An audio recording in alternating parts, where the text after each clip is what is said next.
ಬೇಕಾದನ್ನ ಧರ್ಮಸ್ಥಳದ ಮೇಲೆ ಮಾಡ್ತಕ್ಕಂಥ ಒಂದು ಪ್ರಯತ್ನ ಏನು ಮಾಡಿದ್ದಾರೆ. ಬರೀ ಧರ್ಮಸ್ಥಳ ಕ್ಷೇತ್ರ ಬರೀ ಆ ಕ್ಷೇತ್ರಕ್ಕೆ ಮಾತ್ರ ಸಂಬಂಧಪಟ್ಟದ್ದಲ್ಲ, ಇಡೀ ಕನ್ನಡ ನಾಡಿನ 6.5 ಕೋಟಿ ಜನರ ಹೃದಯಕ್ಕೆ ಸಂಬಂಧಪಟ್ಟಿರ್ತಕ್ಕಂಥ ದೇವರು ಅಂತ ಒಂದು ಧರ್ಮಸ್ಥಳದ ಕ್ಷೇತ್ರದ ಮೇಲೆ ಈ ರೀತಿ ನಡೀತಾ ಇರ್ತಕ್ಕಂಥದ್ದನ್ನು ನೋಡಿ 6.5 ಕೋಟಿ ಜನರ ಮನಸ್ಸು ಕೂಡ ನೋವಾಗಿದೆ. ತಪ್ಪಿತಸ್ಥರನ್ನ ನೇಣಾಕ್ತಕ್ಕಂಥದ್ದನ್ನು ನೀವು ಮಾಡಿದ್ರೆ ನಿಮ್ಮನ್ನ ಮೆಚ್ಚುತ್ತಾರೆ ಜನ.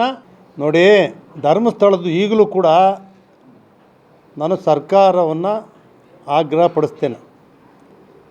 ಸರ್ಕಾರ ಅವರೇ ಹೇಳಿದ್ದಾರೆ, ಷಡ್ಯಂತ್ರ, ಯಾರ್ದೋ ವಿರೋಧಗಳು, ಬೇಕಾದನ್ನು ಧರ್ಮಸ್ಥಳದ ಮೇಲೆ ಮಾಡ್ತಕ್ಕಂಥ ಒಂದು ಪ್ರಯತ್ನ ಏನು ಮಾಡಿದ್ದಾರೆ. ಇದು ಮಾಡಿರ್ತಕ್ಕಂಥದ್ದು ರಾಜ್ಯದ 6.5 ಕೋಟಿ ಜನರ ಹೃದಯವನ್ನು ತಟ್ಟಿದೆ. ಸರ್ಕಾರ ಏನು ತೀರ್ಮಾನ ಮಾಡಿದ್ದಾರೆ, SITನಲ್ಲಿ ತನಿಖೆ ಮಾಡಿ ತಪ್ಪಿತಸ್ಥರನ್ನ ಶಿಕ್ಷೆ ಮಾಡಿ ಧರ್ಮಸ್ಥಳವನ್ನು ಮುಕ್ತವಾಗಿ ಸತ್ಯವಾದಂಥ ಮಂಜುನಾಥೇಶ್ವರ ಇಲ್ಲಿ ಯಾವುದೇ ತಪ್ಪುಗಳು ನಡೆದಿಲ್ಲ, ಹೇಳಿರ್ತಕ್ಕಂಥದ್ದೆಲ್ಲ ಅಂತಕ್ಕಂಥದ್ದನ್ನು ಯಾರು ಮಾಡಿದ್ದಾರೆ, ಯಾರು ಷಡ್ಯಂತ್ರ ಇದೆ, ತನಿಖೆ ಮಾಡ್ತೀವಿ ಅಂತ ಏನು ಹೊರಟಿದ್ದೀರಿ. ನಾನು ನಿಮ್ಗೆ ಹೇಳ್ತಕ್ಕಂಥದ್ದು ಇಷ್ಟೇ, ಸುಮಾರು ದಿನಗಳಿಂದ ಪ್ರತಿದಿನ ಆ ಮಂಜುನಾಥೇಶ್ವರನ ಮೇಲೆ, ಧರ್ಮಸ್ಥಳ ಪವಿತ್ರವಾದಂಥ ಕ್ಷೇತ್ರದ ಮೇಲೆ ಇಡೀ ಕರ್ನಾಟಕ ಕನ್ನಡಿಗರು ಅಷ್ಟೇ ಅಲ್ಲ, ಕೇರಳ, ತಮಿಳುನಾಡು, ದೇಶದಾದ್ಯಂತ ಭಕ್ತರು ಬರ್ತಾರೆ ಧರ್ಮಸ್ಥಳಕ್ಕೆ. ಅಂಥ ಒಂದು ಧರ್ಮಸ್ಥಳದ ಕ್ಷೇತ್ರದ ಮೇಲೆ ಈ ರೀತಿ ನಡೀತಾ ಇರ್ತಕ್ಕಂಥದ್ದನ್ನು ನೋಡಿ 6.5 ಕೋಟಿ ಜನರ ಮನಸ್ಸು ಕೂಡ ನೋವಾಗಿದೆ. ಅತಿ ಶೀಘ್ರವಾಗಿ ಯಾಕೆ ವಿಳಂಬ ಮಾಡ್ತೀರಿ? SIT ತನಿಖೆ ಮಾಡಿದೆ, 13 ಕಡೆಯೋ 15 ಕಡೆಯೋ 17 ಕಡೆಯೋ ಹಾಗೆ ಈ ಕೆಲಸ ಮಾಡಬಾರ್ದಾಗಿತ್ತು.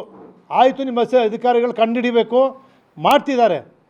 ಶೀಘ್ರವಾಗಿ ಮಾಡಿ ಅದನ್ನು ತಪ್ಪಿಸಿ. ಮೊದಲು ಬರೀ ಧರ್ಮಸ್ಥಳ ಕ್ಷೇತ್ರ ಬರೀ ಆ ಕ್ಷೇತ್ರಕ್ಕೆ ಮಾತ್ರ ಸಂಬಂಧಪಟ್ಟದ್ದಲ್ಲ, ಇಡೀ ಕನ್ನಡ ನಾಡಿನ 6.5 ಕೋಟಿ ಜನರ ಹೃದಯಕ್ಕೆ ಸಂಬಂಧಪಟ್ಟಿರ್ತಕ್ಕಂಥ ದೇವರು. ಅದಕ್ಕೆ ನೀವು ಕೂಡಲೇ ಸರ್ಕಾರ ಪರಿಣಾಮಕಾರಿಯಾಗಿ ಅದನ್ನು ಮುಕ್ತಗೊಳಿಸಬೇಕು. ತಪ್ಪಿತಸ್ಥರನ್ನ ನೇಣಾಕ್ತಕ್ಕಂಥದ್ದನ್ನು ನೀವು ಮಾಡಿದ್ರೆ ನಿಮ್ಮನ್ನು ಮೆಚ್ಚುತ್ತಾರೆ ಜನ. ಆ ಕೆಲಸ ಮಾಡ್ತೀರಿ ಅಂಥೇಳಿ ನಾನು ಸರ್ಕಾರವನ್ನು ದಯಮಾಡಿ ಮನವಿ ಮಾಡ್ತೀನಿ. ಈಗ ಸ್ಪಷ್ಟವಾಗಿ ಹೇಳ್ತೀನಿ, ನಾನು ದಲಿತ ವಿರೋಧಿ ಅಲ್ಲ, ಯಾವುದೇ ಕಾರಣಕ್ಕೂ ದಲಿತ ವಿರೋಧಿ ಅಲ್ಲ, ಯಾರಿಗೂ ವಿರೋಧಿ ಇಲ್ಲ. ಆದರೆ ನೀವು ಹಿಂದೆ ಒಂದು 13 ಜನ 15 ಜನ ಒಂದು ಸೊಸೈಟಿನಲ್ಲಿ ಡೈರೆಕ್ಟ್ಗಳಿದ್ದರೆ 6 ಜನ ರಿಸರ್ವೇಷನ್ ಈಗಾಗಲೇ ಕೊಟ್ಟಿದ್ದೀರಿ. ಅದ್ರ ಜೊತೆಗೆ ಈಗ 3 ಜನ ನಾಮಿನೇಷನ್ ತಂದಿದ್ದೀರಿ. ನಾವು ಈ ನಾಮಿನೇಷನ್ ವಿರೋಧ ಇಲ್ಲ, ಆದರೆ ಸರ್ಕಾರದ ಪಾಲುದಾರಿಕೆ ಎಲ್ಲಿದೆ, ಸರ್ಕಾರದ ಷೇರು ಹಣ ಎಲ್ಲಿದೆ, ಅವಕ್ಕೆ ನಾಮಿನೇಷನ್ ಮಾಡಿ. ಅದ್ರ ಜೊತೆಗೆ SC ST ಒಂದು ಜನರಲ್ ಮಹಿಳೆ ಏನು ಮಾಡಿದ್ರಿ, ಅದ್ರ ಜೊತೆಗೆ ಒಂದು ಹಿಂದುಳಿದವ್ರನ್ನೂ ಹಾಕಿ ಮಾಡಿ, ನಮ್ಮ ಅಭ್ಯಂತರ ಇಲ್ಲ. ಆದರೆ ಈ ತೋಟಗಾರಿಕೆ ಬೆಳೆಗಾರರು ಇದ್ದಾರೆ, ಮತ್ತು ಹೌಸಿಂಗ್ ಸೊಸೈಟಿಯವರು ಇದ್ದಾರೆ. ಅವರೇ ಸೇರ್ಕೊಂಡು ಶೇರಣ ಹಾಕಿ ಸೊಸೈಟಿ ಮಾಡ್ಕೊಂಡು ಸೈಟು ಮಾಡ್ಕೊಳ್ಳೋರು ಮಾಡ್ಕೊಂಡಿರ್ತಾರೆ. ಈ ಅಡಿಕೆ ಬೆಳೆಗಾರರು ಇರ್ತಾರೆ, ಅವ್ರು ಸಹಕಾರ ಸಂಘ ಮಾಡ್ಕೊಂಡಿದ್ದಾರೆ. ಈ ನಮ್ಮ ಕನಿಕಾ ಪರಮೇಶ್ವರ್ ಇದ್ದಾರೆ, ಶೆಟ್ಟ ಸಮಾಜದವರು, ಅವರೊಂದು ಸಹಕಾರ ಸಂಘ ಮಾಡ್ಕೊಂಡಿದ್ದಾರೆ. ನಮ್ಮ ಮುಸ್ಲಿಂ ಅಲ್ಪಸಂಖ್ಯಾತರದೊಂದು ಮಾಡ್ಕೊಂಡಿದ್ದಾರೆ. ಅವ್ರಿಗೆ ಯಾರಿಗೂ ಕೂಡ 46 ವಿಧದ ಸಹಕಾರಿ ಸಂಸ್ಥೆಗಳಿದ್ದಾವೆ.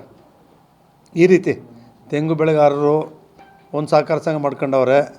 ನಿಮಗೆ ಗೊತ್ತಲ್ಲ, ಇಲ್ಲೇ ಬೆಳಗ್ಗೆ ಯಾವ್ಯಾವ ರೀತಿ ಸಹಕಾರ ಸಂಘಗಳನ್ನ ಮಾಡ್ಕೊಂಡಿದ್ದಾರೆ ಅಂತ ಹೇಳಿದ್ರೆ, ಇದು ಯಾವುದಕ್ಕೂ ಕೂಡ ಸರ್ಕಾರದ ಅನುದಾನ ಇಲ್ಲ, ಸರ್ಕಾರದ ಷೇರುದಾನನೂ ಕೂಡ ಇಲ್ಲ. ಇಲ್ಲಿಗೆ ನೀವು ಅಧ್ಯಕ್ಷರು ಉಪಾಧ್ಯಕ್ಷರನ್ನ ಮಾಡಬೇಕು ಅಂತ ಏನು ಹೊರಟಿದ್ದೀರಿ, ನಿಮ್ಮ ಮೊದಲು ಷೇರುದಾನ ಪಾಲುಗಾರ ಇರ್ತಕ್ಕಂಥದಕ್ಕೆ ಮಾಡಿ, ನಮ್ಮದು ಯಾವುದೇ ವಿರೋಧಗಳಿಲ್ಲ ಅಂತಕ್ಕಂಥದ್ದನ್ನು ಸ್ಪಷ್ಟವಾಗಿ ನಾನು ಹೇಳಿದ್ದೀನಿ.